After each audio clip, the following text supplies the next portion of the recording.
Because when you love it, you do it just because, not for any other reason, just because. Yeah, I have to agree with you on that. I mean, Renaldo, as you, I run all the world in the circuit, European circuit, and I did everything that I did. And the one competition that I been in that I didn't get a medal, it was the Olympics, and I was finalist twice. And hear a story, it make myself very humble because, of course, I want to get there because in the World Championship Athletic, I got a medal. In the World Championship Athletic Indoor, I got a medal in Pan American Game. I won all the events in the European circuit. I won the, I did everything I could, and I didn't get the medal in the Olympic Games. And sometimes I feel like you're hurt and whatever it is, and because you didn't happen. But look at you and make myself very humble and please and help me, like even is not like that kind of pain or the grouch you have inside yourself because you never have even the chance. Your chance was stripped away from you, and I think it's something that it's very, very hard, and I relate to you. And in Brazil, what happened to you in my country is the same. Everybody think that I'm an Olympic champ, and I am not. Right. It happened the same because I was constantly in the TV, put the name of the country, a country where all soccer players are the greatest, and I was there, divide my time and did the same thing at a great level like the soccer player in Brazil did, and people thought that I was an Olympic champion. I am not. I want to just make that commentary. Yeah. This is really weird because here in Brazil we can see that whatever the type of or kind of medal you have, you're considered Olympian. And I know for the athletes, it's important, it's honor, And listen, you talking about this, and I can see that you took your life experience to grow. And I know a lot of athletes, they don't take this way. They take the bad way and make their career like a drama. And the most impressive thing for me, it was a year later, in 1981, you were the first man to run the 110 meters hurdles under the 13 seconds. How was the impact for you? And how was the impact for the track or in your life to do this a year before the boycott? After the boycott. Sorry, the year after. So I was on a mission after the boycott because I was very upset. I still was ranked number one, even though I didn't go to the Olympic Games because I beat everybody. But I wanted to follow up in 1981 to show the world that there was not even a choice who was the best hurdler in the world. And so I was determined to just destroy everybody if I could, statistically destroy. I got you. And so, and here's the other thing. I subscribe to this philosophy, an audience of one, right? So it was never about, yes, I knew that Greg Foster and the other 7 athletes were in the lanes next to me, but I practiced at a level and had a mindset in practice I was breaking world records in practice. And so I got so conditioned and so mentally strong to be in control of myself in practice that I would just replicate what I did in practice in the meet. So I had a sense of calm when I would go to the meet. Yes, people were there with me, but I just focused on me, that audience of one. And I wasn't comparing anybody. I didn't watch how they warm up. I was determined. And I would say to myself, you're going to prove that you can run what you just did in practice here. And I would just race against me, really. Rhythm. It was a rhythm race. And I knew how I felt when I was running a certain time. And so 1981 was one of those years where I said, you know what? I'm going to show the world. I'm going to really separate myself this year and show them why I'm the best in the world. So, as you know, I went on and I broke the world record. And I tried to 1982 to continue it. I was still not satisfied. And I broke world records indoors. I started the 1982 season off breaking world records. And in the midst of that indoor campaign, there was this groundswell of talk around the world that the Eastern Bloc countries were going to boycott 1984 Olympics, which were taking place in America. And I remember I was deflated at that point, emotionally deflated, because it didn't matter how fast I was running and what I was doing, we might not have a legitimate Olympic Games again. Wow. And it took the fun out of what I was doing, because I ran for fun. You follow me? I didn't run. There wasn't any pro track, Zaka. There wasn't. The World Championship in 1983 was the first time they had prize money, but it wasn't really prize money. They gave out Mercedes-Benz or something. No, there wasn't even 83. Okay. It started in 1993, 10 years later. 1993, 10 years later. That start 10 years Right. later. No money whatsoever, no. So I was so deflated and so disheartened, because the one thing I was running track for, because I was free to run and free to win races and free to travel the world. And now everything I was trying to accomplish was going to have another asterisk by it, because we might not have an Olympic Games, although I knew we would have one because it's in America, but we might not have the best in the world coming anymore. And so I ran the indoor season, and then the rest is history. You know, I happened to meet Dwight Clark and some NFL players, and next thing you know, they invited me to play. And that's when I realized, okay, well, at least I don't have to worry about a boycott of football, and at least I can get paid.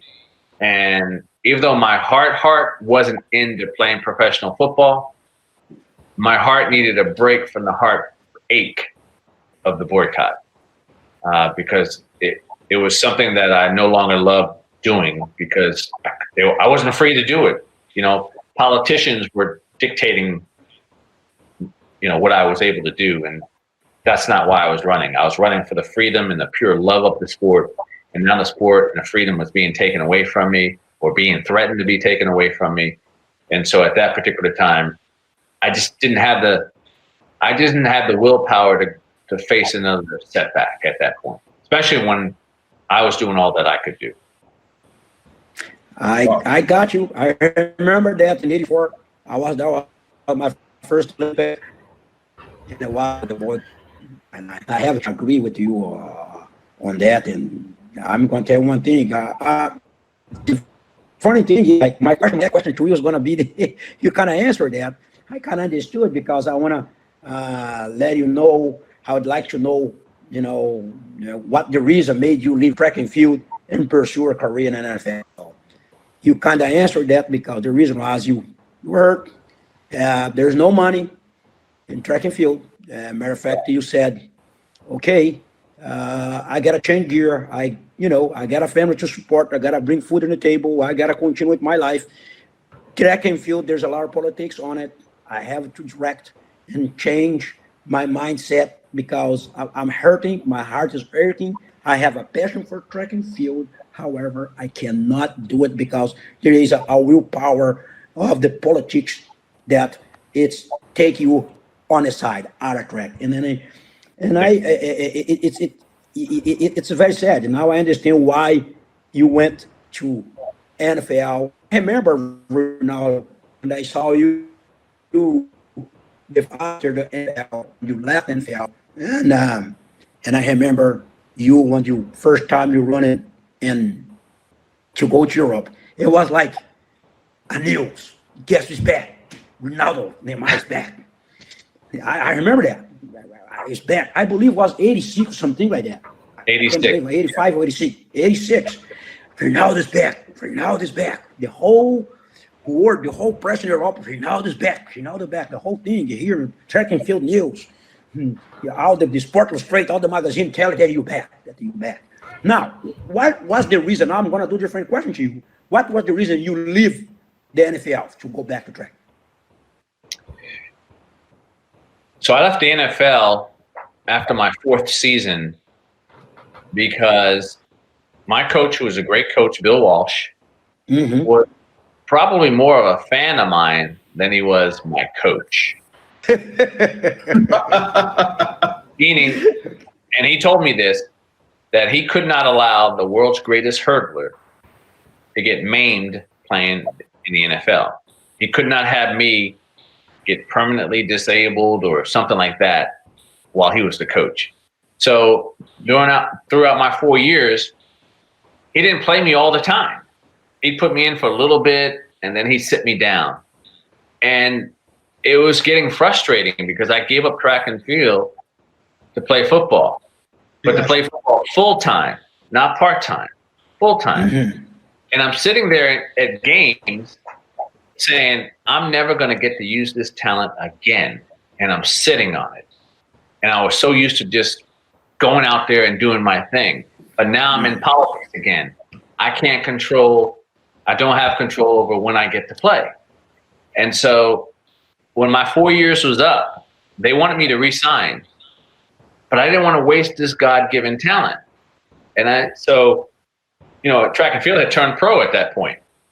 And I'm like, okay, well, I can make more money running than I can playing football, and I don't have to get hurt as much running as I did playing football.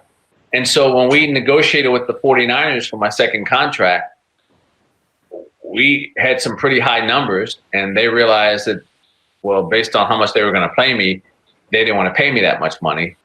So I said, fine, thank you for the opportunity. I'm going to go back and run track. But again, politics followed me back into the sport because most people don't know. My first race back was in Viareggio, Italy. And that was the hometown of Primo Nebbiolo. There you go. President of the IAAF. This is the one man who single-handedly kept me from running. The day I signed with the 49ers, he banned me. And he said I would never run again. And Jocko, the whole 4 years that I was playing football, I was in court with him. And I never lost a court case. Even when I went to Australia, where they had the barristers, which is a binding arbitration. So if you lose there, you can never fight it again. And I won 9-0, right? And I was reinstated.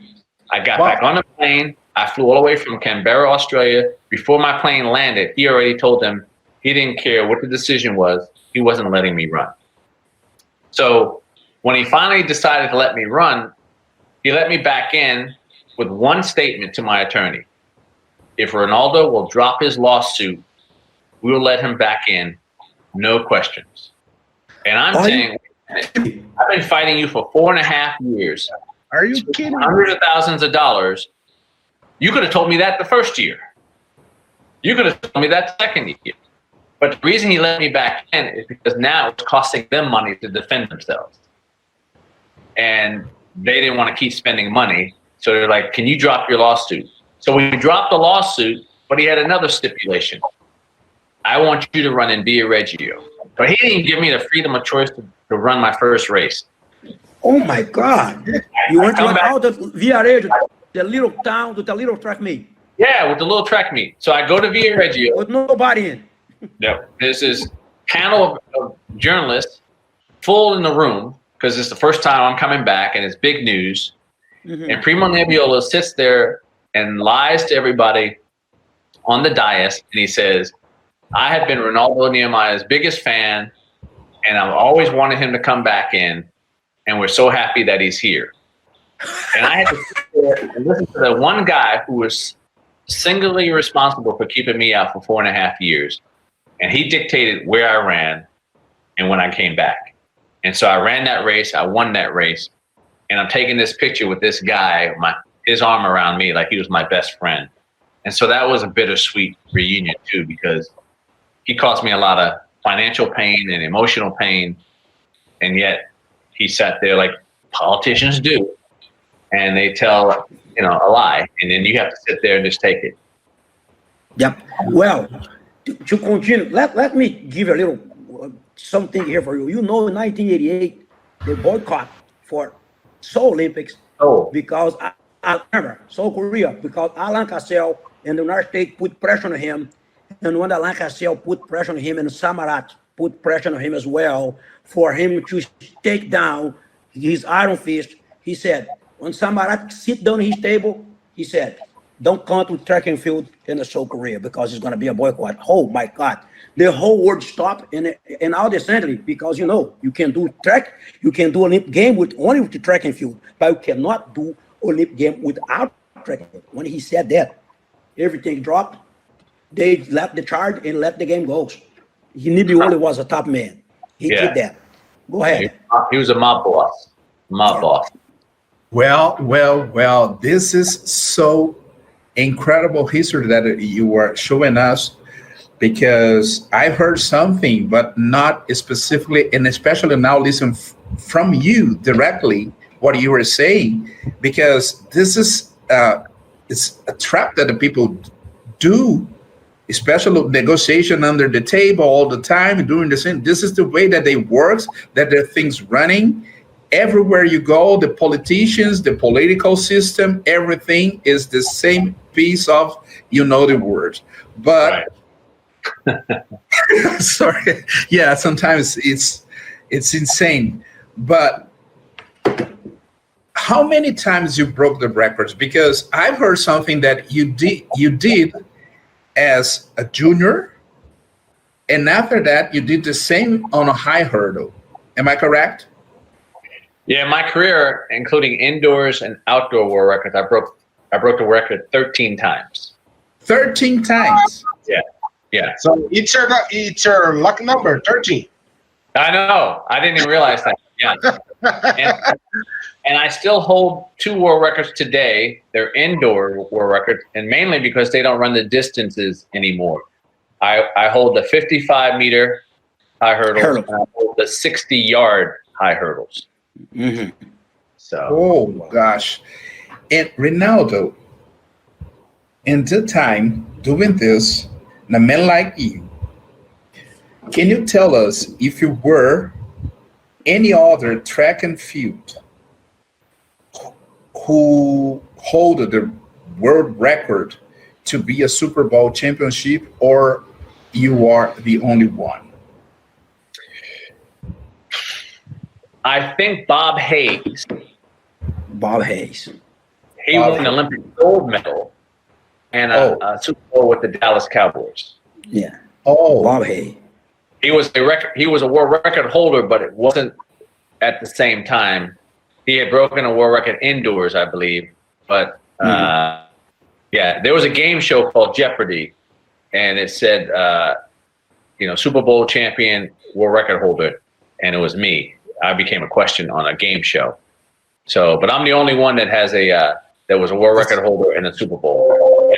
Oh, this is Right. correct. You are the only There one. are football players that have done like world championships. Willie Galt, Ron Brown. Willie Galt. Yes. Yep. Yes. Yeah. Ron Brown. Yeah, Ron Brown didn't win a Super Bowl. Willie Galt did, but Michael Bates also so athlete. They went for Seahawks. Michael Bates. Correct. Michael Bates. But they didn't win a Super Bowl at all. No. But in that time, you were in the right place with the right guys, right? Because See, so when you look back, when I get upset about, the boycott is one thing, but then what you're just talking about, I happen to play for the best team in the world at the right time, won a Super Bowl, and that has, you win a Super Bowl playing America's pastime sport, which is football. yes, I mean, it's the sport here.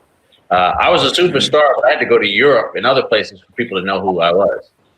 People didn't know me in my own country, but yet I could go to Europe and 40,000, 50,000 people in the stands be going crazy and here no one knew me. So it was amazing that playing American football actually made me a national figure here in my own country. It took me leaving the sport to play another sport for people to start saying, that's that track guy who played with the 49ers. You know? Yeah. This is a football player who did it. That's that 49er who's a track guy. You know? Yeah, track was your last name because he's Renaldo from football. But he did a track. Right, exactly. It's amazing. It's amazing. Wow, Yeah. This is incredible. Well, we all know that being an athlete, in some point, we have to retire. We have to stop. And we know that you were successful in football and in track and field. And how was for you to do the transition from the sports, being an athlete, to be a business guy as an agent? Yeah. So very few people know this, but the greatest day of my athletic career was the day I retired. Really? Oh my gosh. Because my livelihood no longer depended upon me winning a race or catching a ball. That is some really unrelenting pressure when your livelihood depends on how well you run and how many races you win. Uh-huh. And near the end of my career, I was married and had a young child, and you look over to them and you're responsible for them. And that pressure to have to win in order to earn the living, every day. And so the day I retired was the day I was able to finally exhale, where I could go to work and do my work in that time frame from 9 to 5 or whatever it was, and not have the ups and downs of, if I lost a race, it affected how much money I was going to earn, or it affected the contract that I was trying to get. So I was finally able to just exhale, because there was tremendous pressure. Even though I was running and I was successful most of it, I felt the pressure of being a provider. I felt the pressure of having to live up to being the best hurdler in the world. I felt the pressure from my fans being able to still root for me, and being their hero, or that guy. And because you're only human after a while, people start living vicariously through you and start telling you about everything that you do, and you see the excitement on their faces. And so you want to go out there and please your fans, because I did it for the fans. But at some point it got very exhausting. And I remember that day. And because when I first came back from football in 1986, my greatest fear when I came back to the sport of track and field was, what if I'm not as good as I used to be? Will my fans still like me? These are kind of pressure. Yeah, and you have sleepless nights about it. And I remember my wife at the time telling me, and she knew nothing about sports, she just said, well, I'll still love you. And those little words from someone who knew nothing about sports were the words that I truly needed. That it really didn't matter who I was as an athlete, that they cared about me. Wow. And so I was able to be grounded at that point. Like, wow, you're right. She said, you're not going to die. What's the worst thing happened? You don't win the race. Okay, I'm going to still love you. And I was like, wow, I needed that, because I hadn't had that. My whole livelihood was depending on winning and losing and being the best and being adored and being popular because of all those reasons that you won. What happens if you don't win? And so years and years of doing that, when you finally say, I'm done, then you realize that burden of, I can exhale now.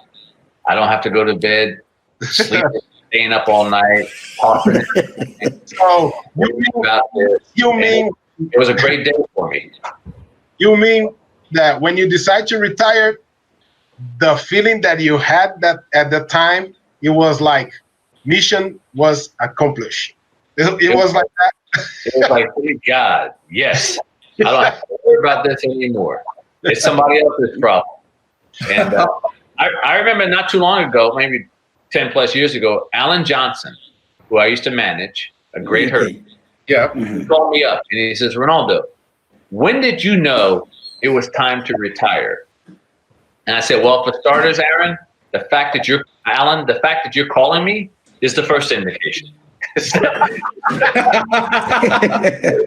first indication. And then I said, but more importantly is when you're starting to stop. And he goes, what do you mean? I said, when you're training at a high level and all of a sudden you get hurt. And then you rehab and you get better and you get well and you go back to training and you start getting right where you used to be and you get hurt. I said, when you're starting to stop. So I said, that's what happened to me. As I was 32 years old and I was getting hurt all the time. I'd rehab, get stronger, get well, start training, start hitting times, getting excited, boom, something else would happen. And it just was, it took the fun out of it. It took away my heart because I said, I can't do this the way I want to do this. I'm not enjoying this. My body is breaking down on me. I think it's time for me to move on because it's not that I don't want to do it, but my body is saying, Renaldo, you run a lot of races. You've flown a lot of miles. It's time to move on. You've done all that you can do in the sport. You can hold your head up and walk away. And so, yeah, my best day in sports was the day I retired. Yeah, wow. That's great, Renaldo. And it's very important because our audience is learning. People here learning because this is educational. You being a real master, a real teacher here, teach us a lot of great things, give us a lot of information. That's the idea about this channel here, to educate people, to inform people, to tell history, tell even about economics, because you talk about the economics and everything. So, but it's very interesting now for us.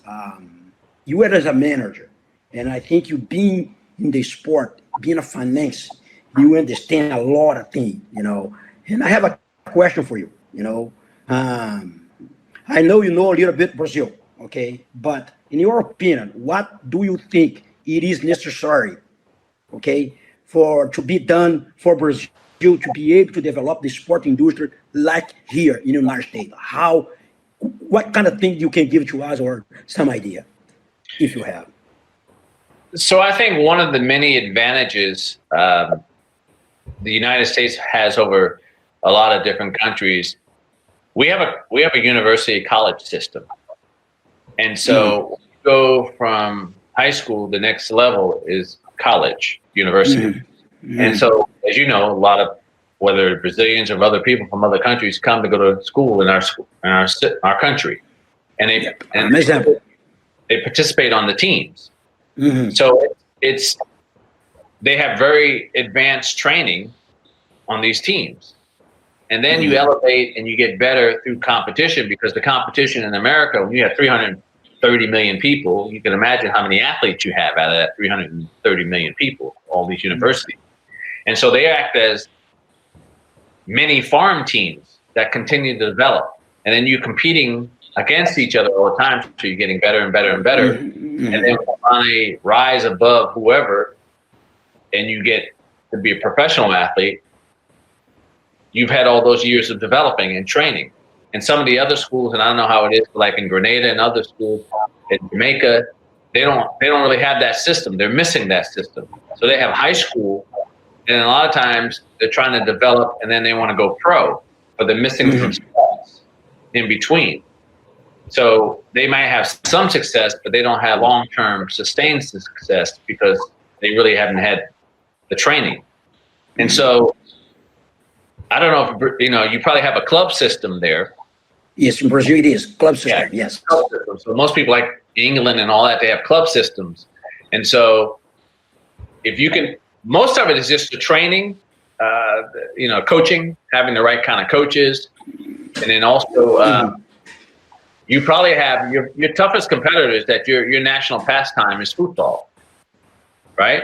So if somebody has talent, they're probably going to be soccer.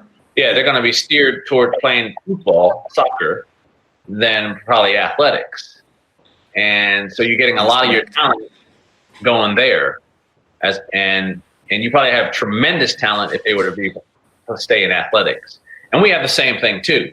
The difference is that we, like I said, we have the college system, the university system, that is a developmental platform that enables these people to have good quality competition. But we have a lot of good coaches. And as you know, like Nike and Adidas camps, we have these camps that there's Adidas coaches and there's Nike coaches. And there are even Nike coaches that are college coaches. So they get all this extra financial support. And then the athletes within the system are competing all the time.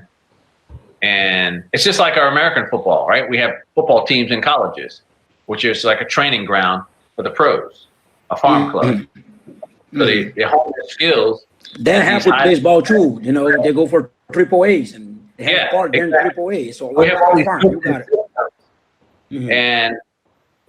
But there's I think, I would say those Brazilians that you do have that they can target early, if you have sound coaching for them, that's good. If not, they should try to come to go to school to the United States, get some additional training, some competition.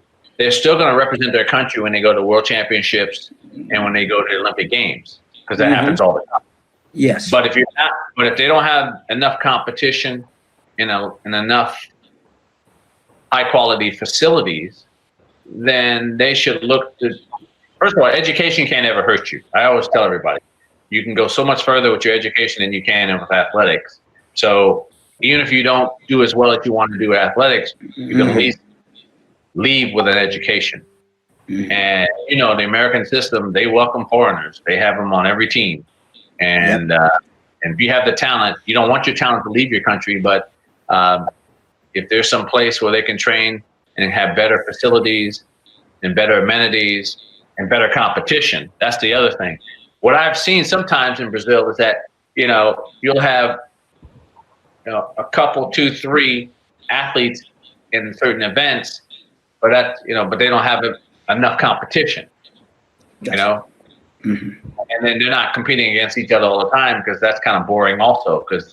In America, because we have such nucleus of talent, you're competing against people from California, Texas, East Coast, Arizona, Florida.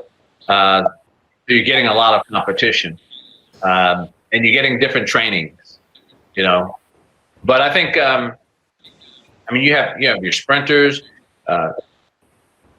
You have, let's see, I don't know how your middle distance is doing, but you had your pole gold medalist, right?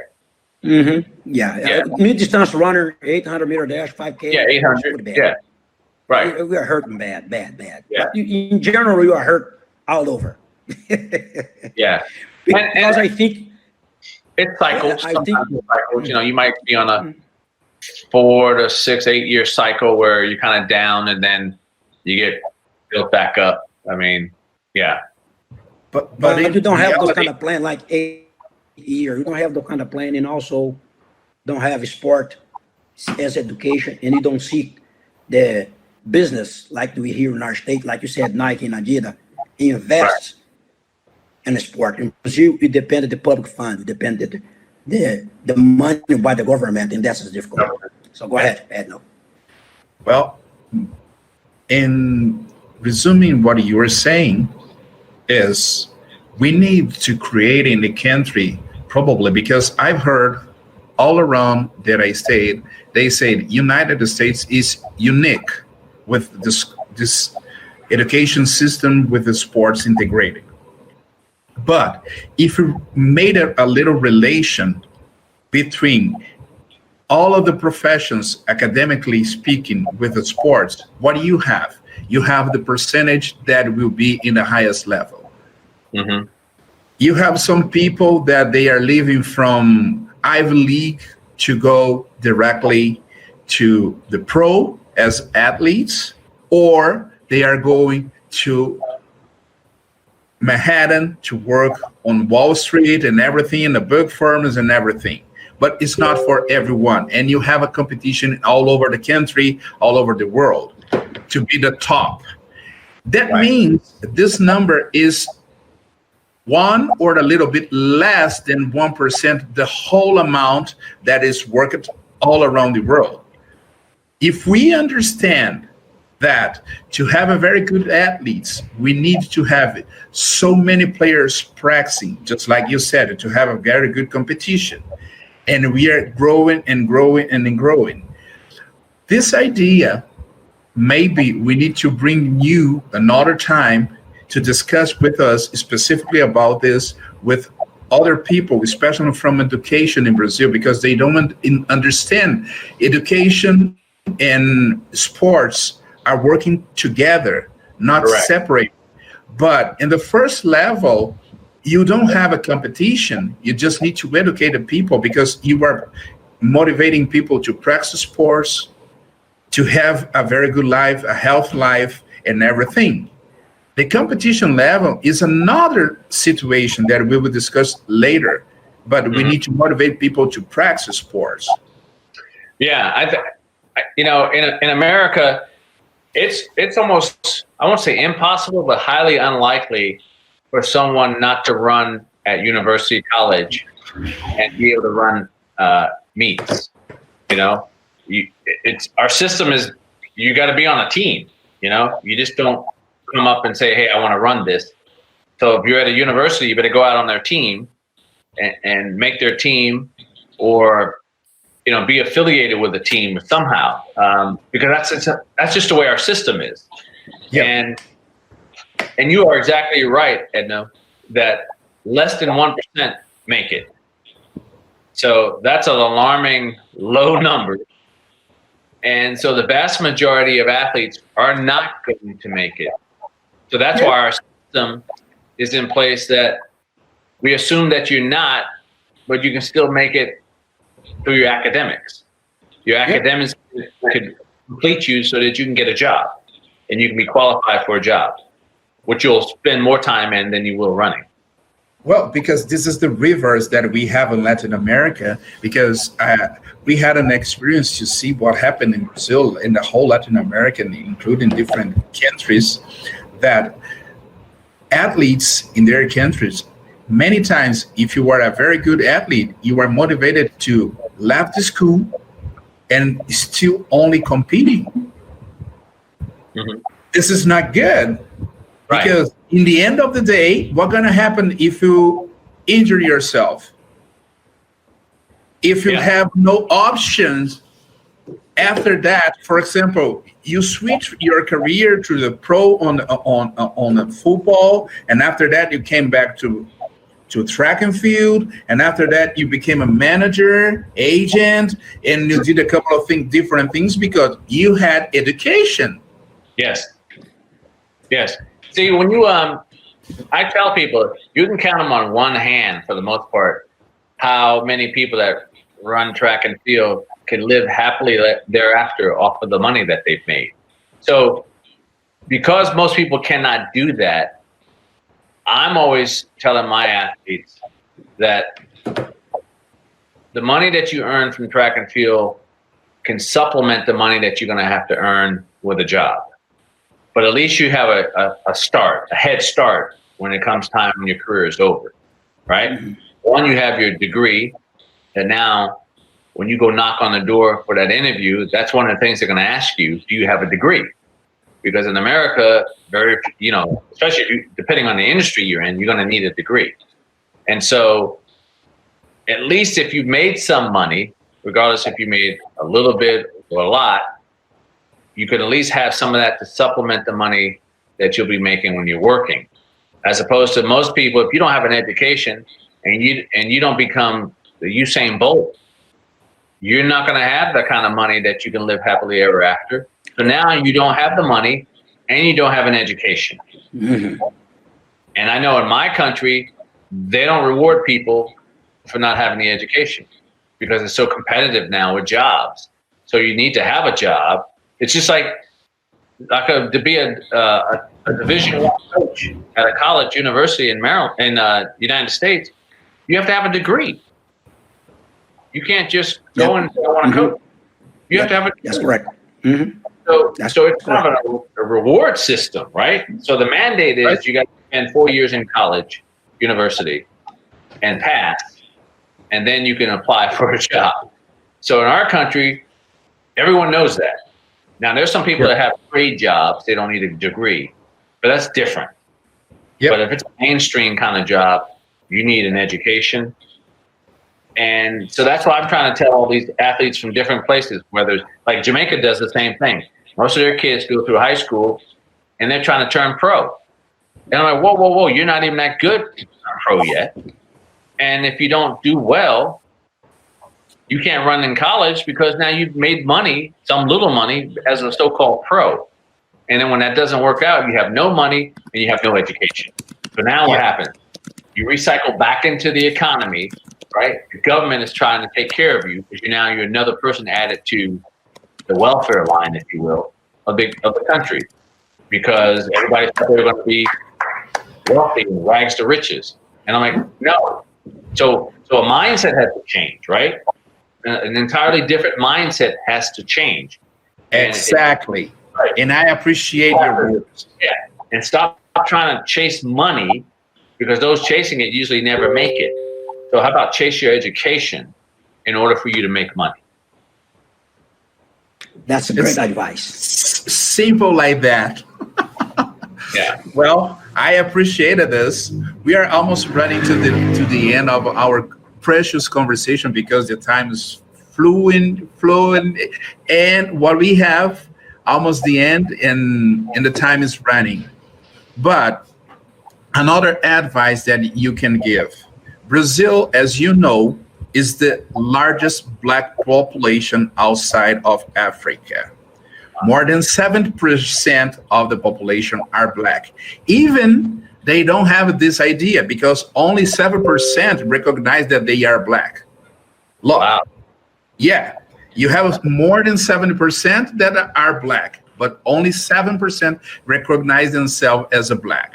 United States has only 13% of the population as a Black. Right. What advice you can give to Brazilian Black people to achieve what they want, and especially to become people in the highest position, just like you have in the United States, in the government, in all of these agencies and everything? Because in Brazil, unfortunately, we don't have. If you go to all of the courts, you will see only white people right there. Mm-hmm. Sometimes you have a few, because if I'm saying this, and for sure tomorrow people will say, oh no, in Brazil we have. But if you represent 70% of the population, why we are not the majority? We are a minority. Right. Does not make any sense. What is the advice you can give to the Black people, not only in Brazil, but in the whole Latin America, in the whole world, to change this situation, just like you said, just change the mindset of the planet? So you've heard the phrase, if you're not part of the solution, you're part of the problem. And so when I was growing up, my mother and my father did not go to college. Yeah. I have an education. But they instilled in my brother and my sister and I that we were going to college. They didn't tell us how, but they told us we were going to college. And so I grew up, if someone asked, are you going to college? Yes. They never asked me how. I just knew I was going, right? Thankfully, the 9th grade teacher gave me an avenue and showed me how I could do it. So most Americans realize, because of our system here, and especially Black Americans, that you can no longer be a statistic. And so you want to correct stereotype. And so you want to be the first one. So parents, family members, aunts, uncles have to start talking about kids going to school, getting an education, and talking about that first. My parents would say, you know, I had to keep my grades up in order to play sports. If I didn't keep my grades up, they didn't care how good I was in sports. They wouldn't let me play. And so you have to now break the trend. Somebody, family by family, have to start telling their kids, you're going to go to school. Yeah, you can play sports, but you're going to play sports in school. But you're going to school. As opposed to everybody thinking, who's going to be the next Pele, you know, or Ronaldinho, or whoever it might be. No, that can come along with it, but we have to start reemphasizing the foundation that sustains us all, which is education and learning as much as we can, because they're greater than what they think they are. They're limiting themselves if they're thinking that all they can be is an athlete, because there's so much more. And when you go to university and you go to college and you get exposed to so many other things, it opens up your mind and you start being attracted to different things because you're getting exposure. But if all you're ever exposed to is a track and a soccer field or whatever it is, then your scope is really narrow. And so there's so much brilliance in your people, and they don't want to sell themselves short. They want to be the exception, not the rule. And so somebody has to start that trend of saying, listen, I'm not saying you don't have to love sports, but I want you to be smart. I want you to get your education, because I want you to do more things than the sport can, afford you. My daughter was an All-American soccer player in high school. And my daughter broke her foot in a car wreck when she turned 18 and has had 5 surgeries on that foot. And it was through the rehabilitation of those surgeries that she said she wanted to become a doctor. And I go, really? And my daughter right now is a surgical oncologist. And so she went to school, studied, went to medical school, has 2 master's degrees, and now she's a surgeon. And then my younger daughter, the one that plays the saxophone, she loves sharks. So she went to NYU for 2 years, I thought, to play music. And after her second year, she says, Dad, remember when I used to like sharks when I was a little kid? I said, yes. She says, I can play music anytime. She goes, I want to do research on sharks and dolphins. And I go, what? So she went to South Africa for a semester, did a study abroad. She came back. She graduated from University of Maryland, went to University of Florida to do a master's degree. And now she's in a PhD program in marine biology. So it's just these little things. And then I asked them both, I said, yes, I wanted you to get good grades. I always told you, try your best. And if you did your best, I'm okay with the outcome. I couldn't accept you not doing your best and expecting better. And I said, but since I didn't push you like that, where did you get all this from? And they said, Dad, we watched you. I go, what? They go, we watched you. Everything you were doing, you were always trying to be the best and do the best. And we saw how you did things, very meticulous and all that. So the point of me telling you that, in addition to being proud of them, but it's like when they're watching when you don't think anybody's watching you, right? So they, I guess me modeling certain things and habits and the ways I went about things, they incorporated it into what they did in their own individual pursuit of excellence on their own. So that's how the Brazilian people, if they can start having, you guys need to attract some of your role models who've done exactly what I'm talking about, who use education to be successful, who can be good mentors, right? Who love sports too, but can be good mentors, because then they make education cool. Because sometimes kids don't think education is cool.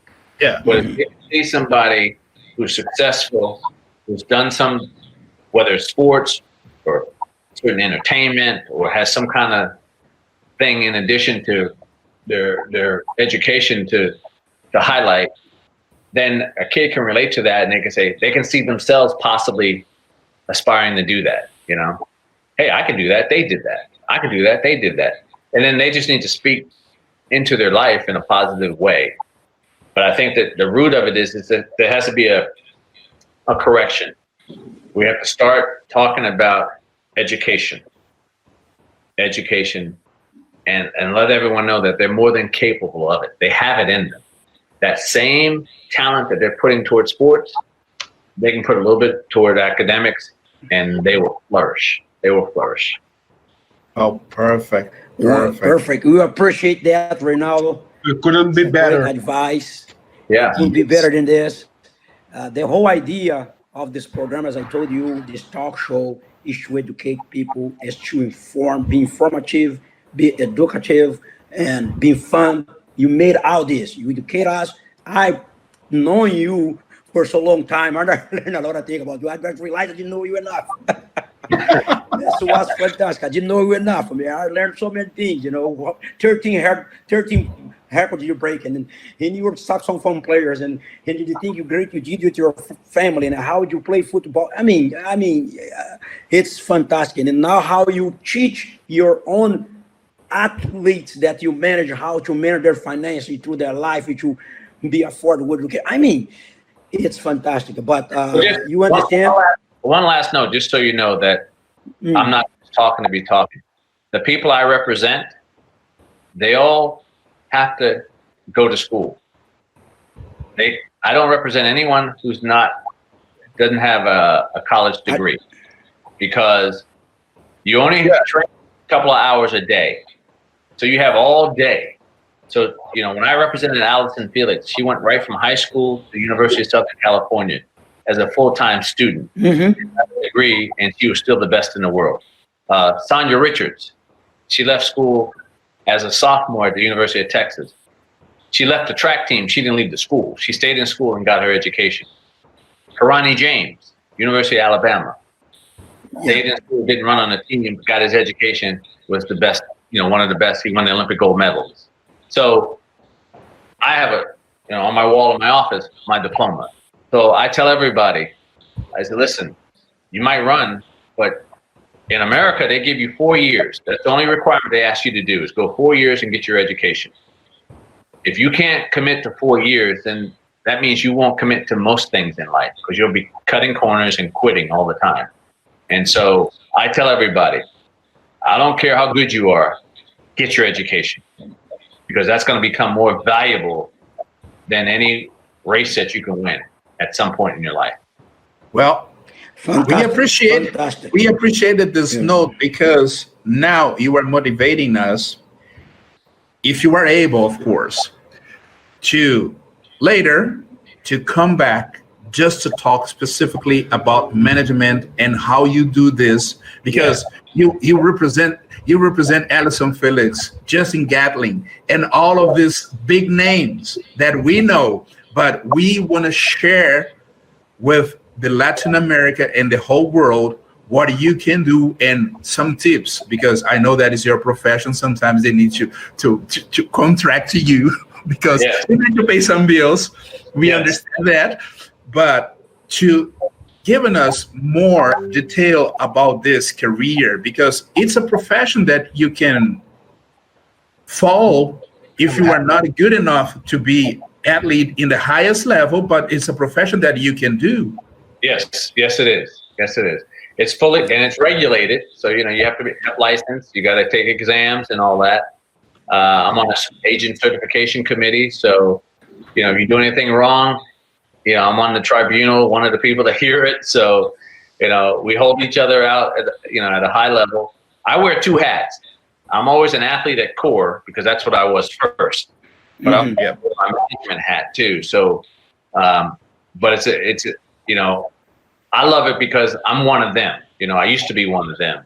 So there's nothing that they're experiencing that I haven't experienced. So I can kind of help mentor them and be a confidant to them. But I handle their business. So there's a line in the sand. I don't go out hanging out with them. I don't go drinking with them. I'm their manager, and I'll teach them the business. and teach them how to be professionals. And that's the key, teaching them how to be professionals. And I'm always trying to help them make sure that they're ready when it's time to retire, that they've set themselves up well before they get to the time that they're retired. And retirement is an injury away. So, Yeah. That's correct. Right. All right. You agree. All right. Nehemiah, We agree. Yeah. Go ahead. Nehemiah, it's just a great pleasure to be here. I know you spent this time with us here. I know the Brazilian people love, people in Latin America love, people in the whole world love. And it was a great pleasure. You were humbly, with a lot of humbleness here, that you, thank you so much for coming to attend us. Somebody that level that I've been in our aspect as a human being, as a manager, as an athlete, as professional, as a father, and as a friend of mine. I have a great respect. And before you leave, I will ask you for, because this is here a team. We have two more people here, which is, Eder Mota and Driele Marcondes. That's a part of the team. I want to show up their face for us to take in a picture before we leave, to register this as our first and the number one, talk show with you. I want to thank you very much. I want to let you now give your consideration before I go. okay. Well, it's a pleasure. I mean, I was looking forward to it for several weeks now. And, anytime I can be of service to my friends in Brazil, I'm always available. I love, helping people, and I grow each and every day through communication with different people. And so my sport's been very good to me, obviously, because I'm sitting here on your show. And so it's been more good than bad. And but every setback has always been a setup for something better. And so that's the key, just staying positive. And I just hope that you guys, in your success in your show, that you continue to have great guests on, and that they can continue to add to where we started tonight. Perfect. I hope you bring us luck. Let me ask you one more question. Just one. You told us that you love jazz and you play saxophone. In your preferences, we are talking about jazz. What do you prefer? Styles, I'm not saying, because we have a very good musicians in the United States, but you prefer Charlie Parker, Grover Washington Jr., or Dexter Gordon?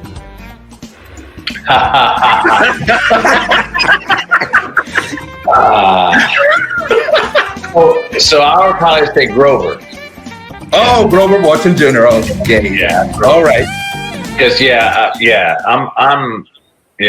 a funkster. The R&B, Yeah,